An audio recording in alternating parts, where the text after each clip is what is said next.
vejo meu primeiro amor verdadeiro, um sorriso tão gostoso e alegria de viver. Bebezinho, meu docinho, príncipe ou princesa, como é bom te ver crescer. A roda de mães conta tudo pra você. Sejam bem-vindos a mais um programa Roda de Mães. O assunto que trazemos na nossa roda hoje é um assunto que está deixando nós mamães de cabelo em pé. É um assunto sombrio, mas o nosso dever hoje aqui é trazer luz para toda essa questão das violências nas escolas. E para falar sobre isso aqui na nossa roda, eu estou trazendo essas mulheres incríveis, maravilhosas, cada uma dentro de uma especialização, que vai passar para vocês todas as informações que nós mamães precisamos saber. Então, eu começo aqui com a nossa psicóloga de mães, ela é especializada em mães, gente. Olha que legal. Conta um pouquinho, Caroline Coelho. Conta um pouquinho do que você faz. Eu atuo especificamente com as mães e com as famílias também, né? Quando a gente precisa de um suporte ali familiar, até porque a gente sabe que quando uma criança chega, né? Assim, quando a pessoa está gestando ou dentro da adoção, enfim, né? Dentro desse contexto em que uma outra pessoa chega na família, isso muda completamente a configuração familiar. Verdade. Então é necessário ter esse suporte, é necessário a gente olhar para essa saúde mental dessa pessoa que está gestando, que vai parir, que está ali no puerpério. Então a gente precisa ter todo o aparato social, inclusive, né? Assim, acho que é importante a gente trazer também à luz essa questão. Então a gente precisa dar todo esse contorno para essa família que está recebendo ali um novo membro. E isso é maravilhoso, né, gente? Nós, como mães, precisamos desse apoio, né? Por isso, o programa Roda de Mães é exatamente isso. Trazer esse apoio, prestar serviço para as mães, porque não deixa de ser um serviço prestado para as mães. Isso é muito interessante, o seu trabalho, e eu estou muito feliz de você estar aqui como especialista. E nós temos aqui também a Rafaela Marques, que atualmente é diretora da ABA. Explica um pouquinho sobre isso. Na verdade, o nome é extenso, ela falou, pode falar, ABA. Então, primeiramente, quero agradecer a oportunidade de estar conversando com vocês nessa roda. Estou muito feliz. E a ABA é a Associação Brasileira de Advogados. Hoje eu estou como diretora adjunta estadual. São várias esferas, né? Mas é uma associação muito interessante que abraça os advogados para poder participar, interagir, fazer network, enfim, apresentar o seu trabalho. Mas hoje estou também aqui como advogada familiarista e um tema tão sensível que nós vamos conversar hoje.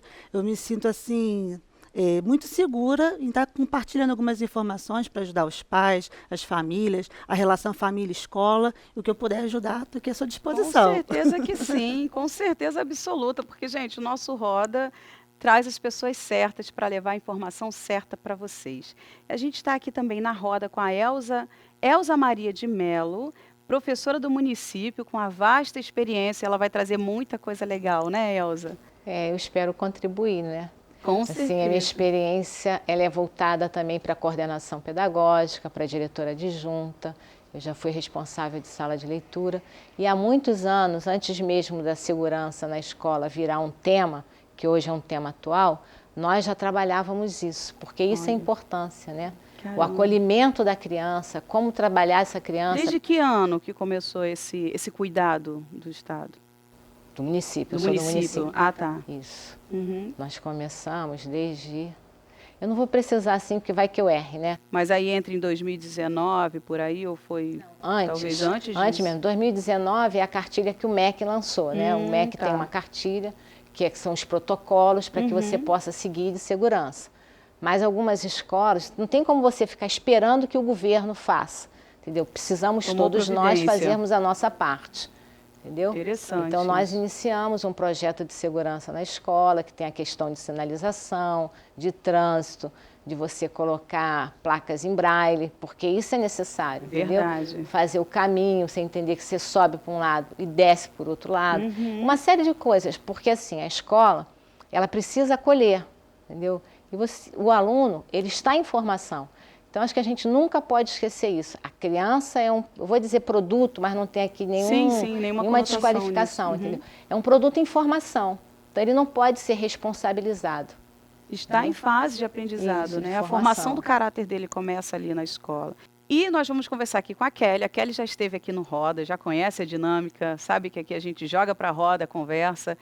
E Kelly, quando eu convidei você novamente porque eu tinha visto nas tuas redes sociais você falando do Dia do Amor, um momento tão violento, e eu senti que alguns colégios, eu pesquisei, alguns colégios fizeram isso. E eu vi, o vídeo estava muito lindo, muito legal, e você trabalha com educação infantil.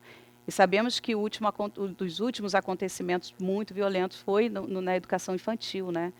O que você pode falar sobre isso? O que você sentiu naquele momento? Porque ainda mais você que trabalha direcionado aí a essa educação infantil.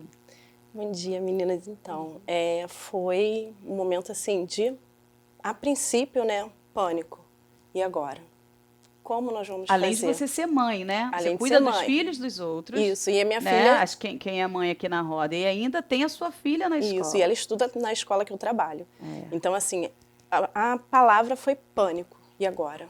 Aí respirei. Acho que todas nós. Né? Aí respirei, aí conversei com a minha diretora, ela falou assim, Kelly, a gente não pode dar palco para isso, a gente precisa fazer algo. Exatamente. Aí fui para casa e falei, gente, eu preciso trabalhar isso com os meus alunos de 4 anos, mas de uma forma leve, né? Como é que eu vou falar sobre violência com essas crianças? Sem trazer pânico para essas crianças, sem trazer pânico, né? E para os pais também, porque o pai confia. A partir do momento que o pai deixa o filho na escola, ele, né, tá confiando em deixar o filho, e eu precisava estar segura para trabalhar o tema. Então, assim, fiz um trabalho com eles do Dia do Amor.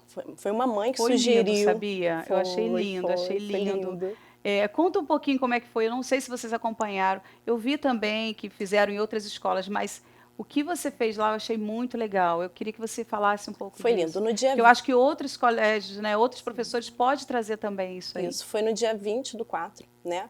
Que eles falaram que ia ter um grande massacre nas escolas e todo mundo ficou em pânico. Foi. E agora? Foi. Eu não mandei meu minha filha para a escola. colégio. Eu também. Não consegui, gente. Eu não consegui mandar a Fernanda também, eu confesso. Não foi. Mas eu precisava me manter firme. Então, cada mãe, junto com seu filho, fez uma carta de amor para um funcionário da escola. Foi lindo. Porque eles precisavam se sentir acolhidos, eles precisavam... Eu estou arrepiada, Não, emocionada. eu também. Eu fiquei muito emocionada, lindo, foi uma aula muito emocionante, porque assim, eles foram distribuindo cartinhas de amor para cada funcionário da escola. Olha que legal. E aí eu coloquei uma música do Roberto Carlos, que na versão Mundo Bita. Então eles iam abraçando os funcionários. Os funcionários ficaram muito emocionados, né? Eu vi nas redes sociais. Eu trabalho numa escola evangélica, então a gente senta em rodinha, faz a oração do dia, mas depois eu peço um abraço de cada criança. Ai, você gente. Começar a trabalhar recebendo um abraço. Tem coisa melhor, não? Não tem. E eu fiz com os funcionários, então eles iam abraçando cada funcionário, dando um beijo, um abraço, e todo mundo se emocionando. Foi uma aula muito, muito especial. Você já está quase se emocionando aqui, eu também estou mexendo toda, porque é muito lindo. Então, fica aí essa dica, eu acho que para a gente trazer, independente do cenário atual que a gente está vivendo, levar isso para as escolas, né? Esse carinho, esse amor, esse afeto pelo funcionário, que é a pessoa que está lá trabalhando, valorizar isso. Como a gente também quer trazer hoje para o Roda, e eu quero falar para vocês, como público, né, vocês que estão aí do outro lado, a falta de valorização dos professores é algo que me deixa um pouco... assim, eu fico pensando na minha fase, na minha época, gente, mas eu sou nova, entendeu? Mas, assim, eu lembro quanto eu valorizava os professores, eu lembro quanto respeito eu tinha pelos professores. Eu lembro que passava uma professora de uma sala para outra, eu já tremia, eu falei, cara, eu tenho que botar meu material aqui. Sabe, o respeito que a gente tinha, o que a gente realmente aprendia daquele professor, daquele mestre, a gente tinha em mente que era o mestre.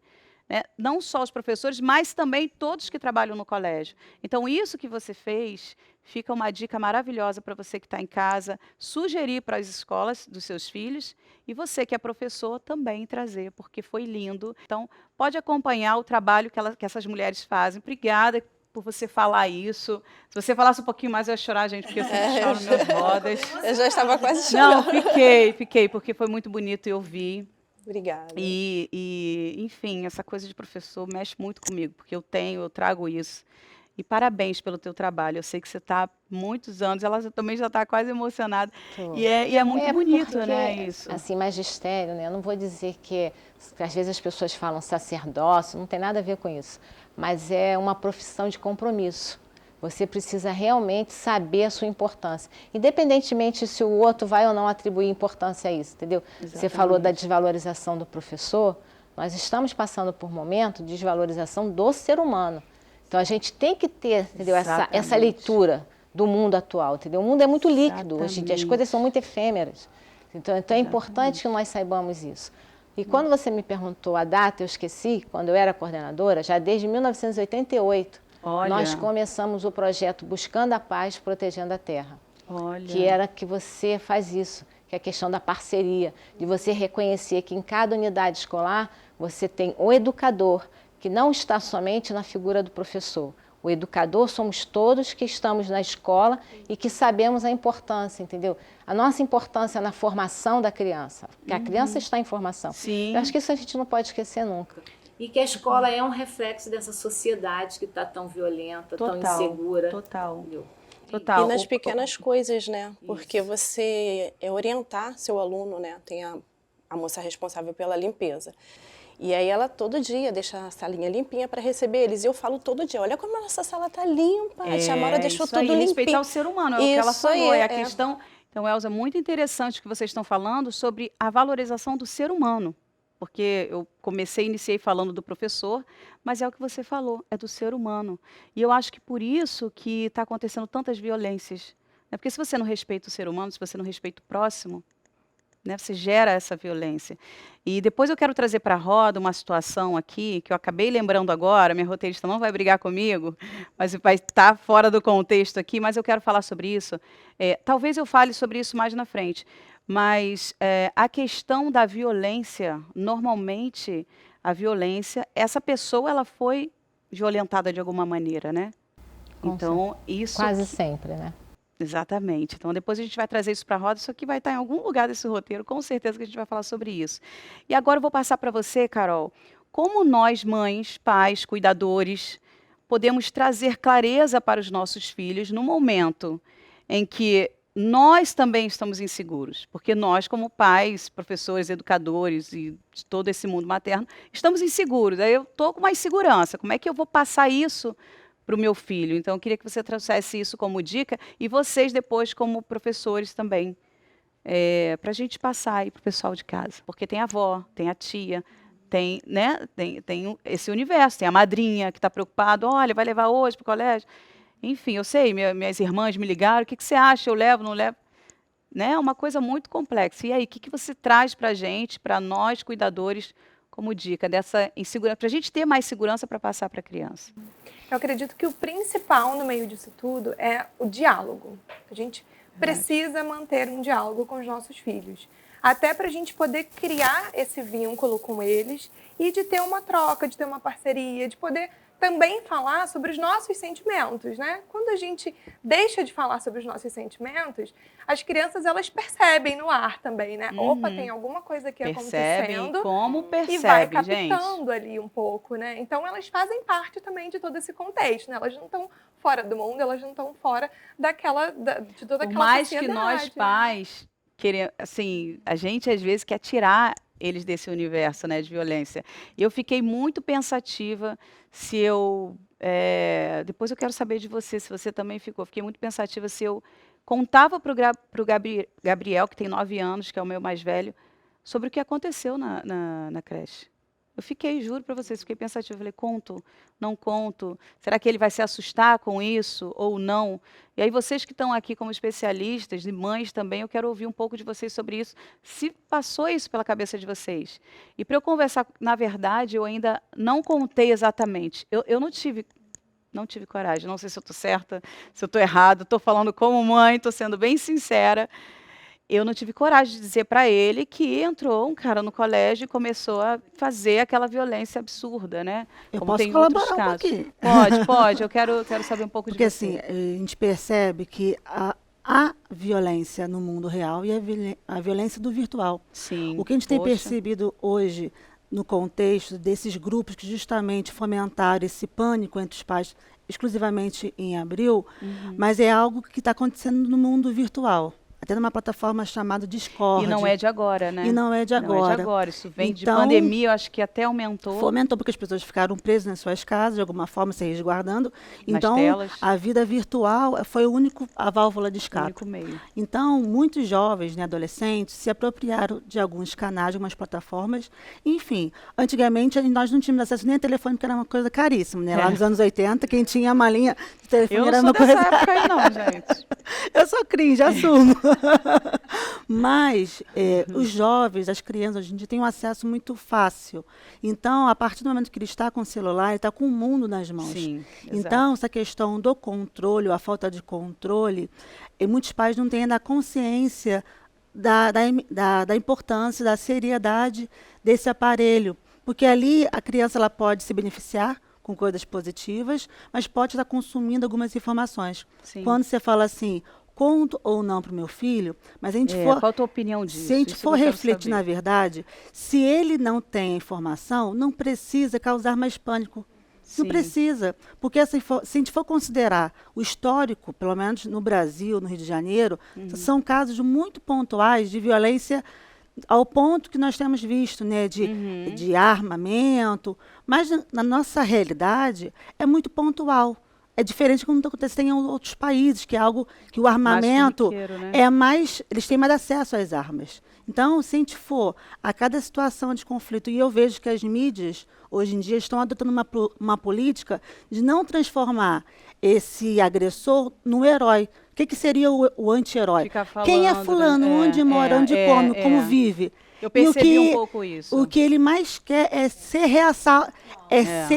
ser o popular. Sim. Ser visto. Ele faz então, isso por alguma coisa, ele quer aparecer. por algum claro. sentido. Então, quando fala, se Também, nessa né? situação do dia 20, foi um grupo de jovens que ameaçaram, eles estão se beneficiando. Olha lá, gente, nós estamos na mídia, conseguimos. Então, é um reconhecimento, que para eles é um trabalho. Isso é trabalhoso, você fomentar, é difundir verdade. uma ideia. Então, não estou falando que nós temos que triste ser isso. omissos. Mas a gente precisa realmente dar a César o que é de César, já diria. Entendi. Entendeu? Então, se a gente pode, de alguma forma, dar aquilo que cabe a uma criança de 9 anos saber. Naquele ponto, dentro daquele Meu ponto. filho, um exemplo, meu filho, se você vir uma turma saindo correndo, Isso eu você fiz. não isso tem que eu ia você falar. tem que se proteger. Sim. Exato. Porque pode ser um incêndio, Sim, sim. pode ser um prédio, pode desabar. Então, meu filho, se numa situação de violência, qualquer que seja, o fogo, você tem que saber como reagir. Viu? Eu ia falar sobre isso porque Porque foi no máximo isso que eu forma consegui fazer. Você consegue E eu ainda deixar ele falei atento. assim, como estudam na mesma escola, no mesmo horário, ele com o pequenininho, eu falei, e se na tua visão tiver o teu irmão, tu pega o teu irmão e se esconde. Isso aí eu já falei. Só não contei a questão, o que aconteceu, gente, porque eu achei muito, eu acho que, conhecendo um pouco o Gabriel, acho que cada mãe, cada pai tem que conhecer o seu filho. O meu filho é totalmente sentimental, ele traz aquilo, e aí, de repente, eu acho que ele não ia dormir, ele traz essas ia provocar coisas. uma ansiedade na criança. Exatamente. Então, eu falei, pô, se eu contar, eu não senti no coração de contar, mas eu fiz isso que você falou. E eu acho que isso é uma dica legal, porque, assim, o meu medo, até uma conversa que eu tive com meu marido, é não alienar meu filho para as coisas que estão acontecendo. Sim. Eu tenho que dosar isso, tirar algumas coisas, mas eu não posso alienar aquela criança. Porque o mundo está aí, ele vai sair, ele vai para fora, ele vai viver. Sim. Então, eu não tenho como deixar... E esse ponto, quando você falou a questão, será que o agressor, ele também não age dessa forma porque ele já foi agredido? Isso é um ponto de reflexão que a psicologia vai tratar, mas no mundo jurídico, a gente vai falar sobre a questão da importância da mediação e conciliação. Porque não adianta a gente falar assim, prende essa criança, até porque a criança não pratica crime, ele pratica uma infração. Então, ele não vai ser preso, ele não vai ter a mesma punibilidade que um adulto. Mas essa criança ela está em desenvolvimento. Logo, o que ela mais precisa é ser acolhida, é ser ouvida. Então, assim, não pode os pais quererem massacrar uma criança de pronto. O que está acontecendo com essa criança? Quais são as redes de apoio? Quais são os instrumentos? Sim. Quando eu falo instrumentos, é assistente técnica, o psicólogo, como acolher essa criança agressora, inclusive, e os agredidos, eventualmente, né? Rafa, isso que você estava falando é muito interessante, que é justamente o que eu ia jogar na roda, né? Você falou sobre... Pois é, não, você nem sabia, mas eu ia falar sobre isso. Você falou sobre a questão do agressor ter sido agredido. E aí, eu, no início, falei sobre isso. Acho que isso a gente tem que jogar aqui. E eu vou deixar aqui, mas depois do break que a gente vai falar mais sobre isso, porque o assunto está esquentando aqui. É algo realmente importante e muito interessante de você saber também. Então, vou deixar aqui no ar para você o seguinte, vou jogar na roda, mas eu quero perguntar para você primeiro. Como nós, pais, mães responsáveis, né, podemos identificar que que o nosso filho pode ser um agressor ou se tornar um agressor? Acho que é interessante vocês falarem que vocês, nessa visão de professores, né, também conseguem identificar. E não só isso, mas que ele também possa estar sendo agredido. E aí, através de redes sociais e tal, enfim. Vou deixar esse assunto no ar e daqui a pouquinho nós vamos saber mais sobre isso.